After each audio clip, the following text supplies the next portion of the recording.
Before the emperors, before the empire, before any of it, there was this: a republic of 500,000 people built on 7 hills above a river. Rome, in the age of the Republic, was already the most powerful city on earth, and it was about to tear itself apart. From this single city, Rome controlled half the known world: Spain, Greece, North Africa, the Middle East. All of it answered to one senate, in one building, on one hill. The streets never slept. 1 million transactions every day: grain from Egypt, silver from Spain, silk from the East. Rome was the center of everything, and everyone knew it. 500 senators held the power of the world in their hands.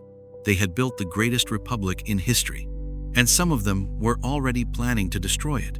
This is Rome, 44 BC, reconstructed using modern AI tools from historical records, maps, and archaeological evidence. We are going to walk its streets, sit in its senate, stand in its temples, and witness the moment that changed the entire ancient world forever. Welcome to the Roman Republic, the greatest experiment in democracy the ancient world ever attempted, and the one that ended with 23 knives. The streets of Republican Rome were not planned. They grew chaotically, organically, in every direction at once. Over 1 million people lived here. Every road, every alley, every corner was alive with noise, commerce, and the constant smell of a city that never stopped moving. The markets opened before dawn. By midday, the streets were impassable. Rome ran on trade, and trade ran on chaos.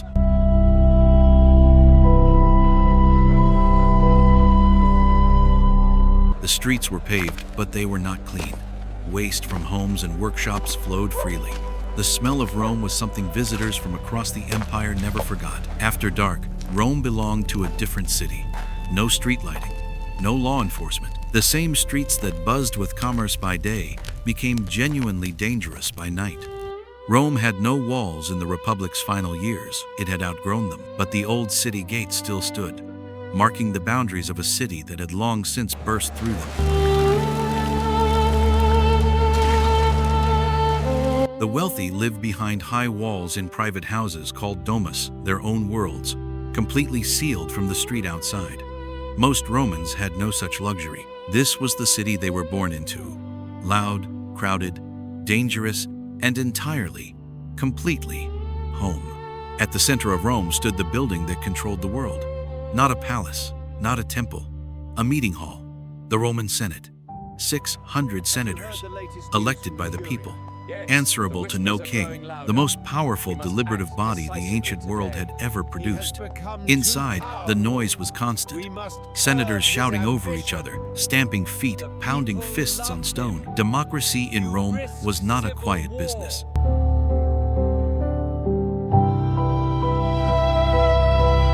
A senator could speak for as long as he wished.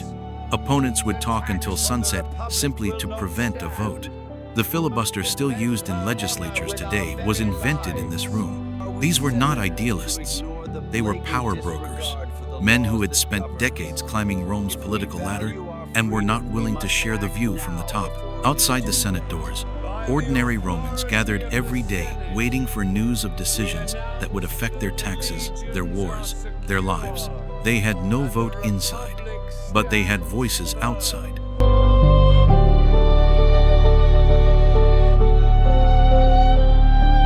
The real business of the Senate was never conducted inside it. It happened in corridors, in private homes, in whispered conversations on these steps where alliances were made and enemies were chosen. By 44 BC, this Senate had governed Rome for 400 years. It had built the greatest republic in history, and inside its walls, a group of men were meeting in secret to destroy it. 90% of Romans never set foot inside a senator's home. They lived here, in insulated, multi-story apartment buildings that were the world's first high-rises. One room, an entire family, no running water, no kitchen. No fireplace allowed. Too many buildings had burned down. You ate what the street vendors sold and slept when the noise permitted. The Thermopolium was the Roman fast food restaurant.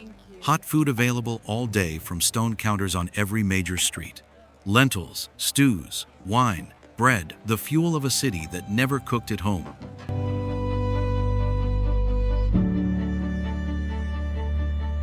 The public baths were where Rome actually happened. Senators bathed beside slaves, merchants negotiated beside soldiers. Entry cost almost nothing. Everyone came and everyone talked.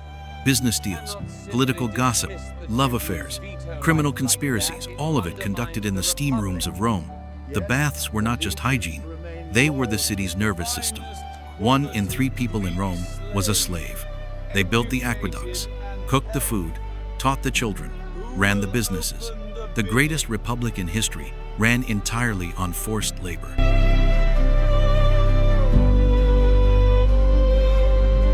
Rich, poor, free, enslaved, all of them sharing the same streets, breathing the same air, living within yards of each other.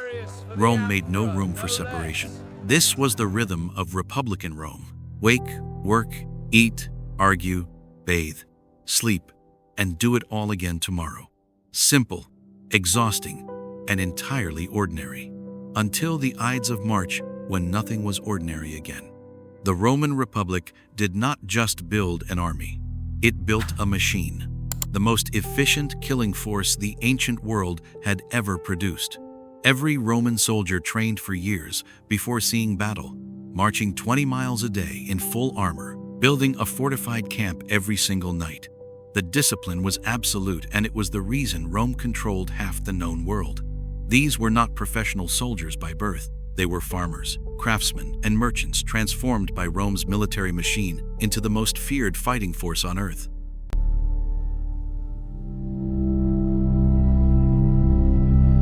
A triumph was the greatest honor Rome could give. A victorious general paraded through the city with his army, his prisoners, and the treasure of conquered nations. The crowds went mad for it, but the triumph created a problem the Republic never solved. Generals who conquered the world became more powerful than the Senate that sent them, and some of them noticed. Roman law forbade armies from crossing into the city.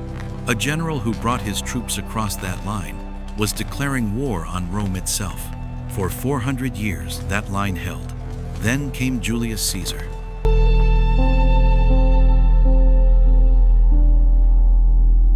On the 12th of January, 49 BC, Julius Caesar stood at the Rubicon River with his army. Crossing it meant civil war. Not crossing it meant surrendering to his enemies in the Senate. He crossed. Rome panicked. The Senate fled. Pompey abandoned the city. In 3 days, without a single battle, Caesar walked into Rome and took control. The Republic was already dying. It just did not know it yet. Republican Rome had over 30 temples in the Forum alone. The gods were not distant figures. They were neighbors living in marble houses at the center of the city. Jupiter, king of the gods, watched over Rome from the highest hill. Every major decision, war, treaties, elections, required his blessing first. The priests who read his will held enormous political power. Religion in Rome was not about faith. It was about transaction. You made an offering. The god delivered results.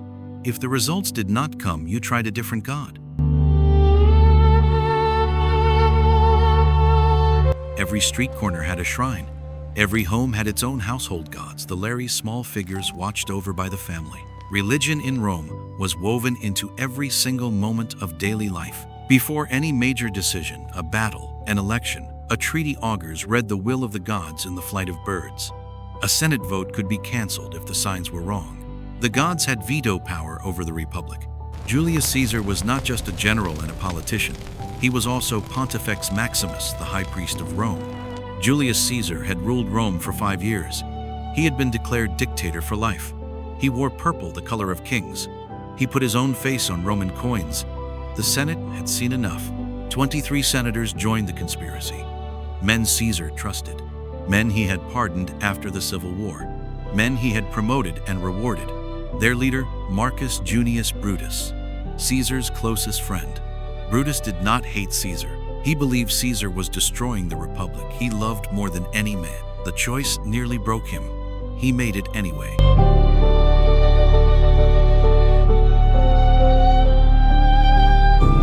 That morning, Caesar received at least 2 warnings. A note from a friend naming the conspirators. A soothsayer who had warned him for weeks, beware the Ides of March. He ignored both. He walked to the Senate meeting on foot. Through the streets of the city he had conquered and rebuilt. the city that was entirely his. He had no bodyguards. He had dismissed them weeks earlier as a gesture of confidence. He entered the chamber. The senators rose to greet him. One approached with a petition requesting the recall of his exiled brother. Caesar declined. The man grabbed his toga and pulled him down. They came from every side at once. 23 men, 23 knives. Each senator had agreed to strike once so that the guilt would be shared equally by all. Caesar fell at the base of a statue of Pompey, the general he had defeated in civil war. He received 23 wounds. Only one was fatal.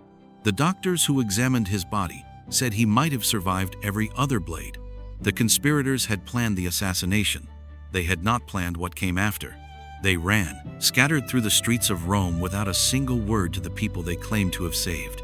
Rome went into shock. The markets closed. The streets fell quiet. 1 million people held their breath, waiting to see what came next. 3 days later, Mark Antony stood at the rostra and spoke to the city. He held up Caesar's blood-stained toga. He read his will aloud. Caesar had left money and gardens to every Roman citizen. The crowd cremated Caesar's body in the Forum that same night. Then they turned on the conspirators. Brutus and the others fled Rome and never returned. They had killed Caesar and saved nothing. Rome, in the weeks after the assassination, was a city waiting for something terrible to happen. Everyone could feel it. Nobody knew exactly what form it would take. The spot where Caesar was cremated became an instant shrine. Romans left offerings, flowers, weapons. Within months, the Senate declared him a god, the first Roman in history to receive divine honors. Caesar's will named his 18-year-old great-nephew as his heir. His name was Gaius Octavius. History would know him as Augustus, the first emperor of Rome. But in 44 BC, he was just a teenager nobody had heard of.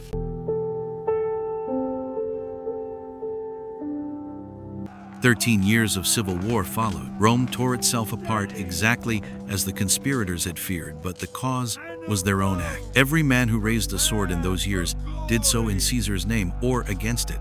When it finally ended, Octavian had won. Brutus was dead. Mark Antony was dead. The Republic was dead.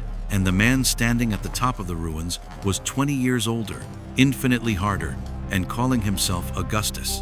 In 27 BC, the Senate voted Augustus extraordinary powers. He refused the title of king he had learned from Caesar's mistake. He called himself first citizen instead. Everyone understood what it meant. Augustus declared he had found Rome a city of brick and left it a city of marble. He was not wrong. Everything that we picture when we think of ancient Rome, the marble, the monuments, the grandeur, was built after the Republic died. The Republic that had ruled Rome for 480 years was gone. In its place, an empire that would last another 500. The conspirators had killed Caesar to save the Republic. Instead, they killed the Republic to make the empire possible. 2,000 years later, Rome is still here. The Forum where Caesar walked is still there.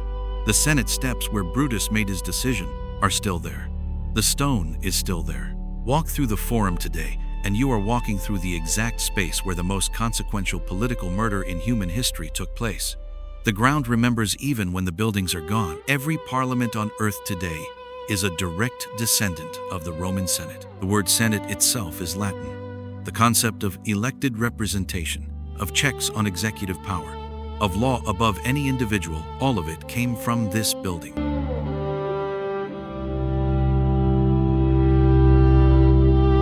The roads Caesar marched on are still beneath modern Rome. The aqueducts his engineers built still follow the same routes.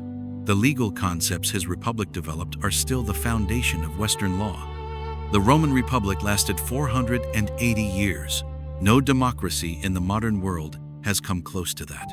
And it was destroyed not by foreign enemies, but by its own success. By men who could not agree on what to do with the power they had built.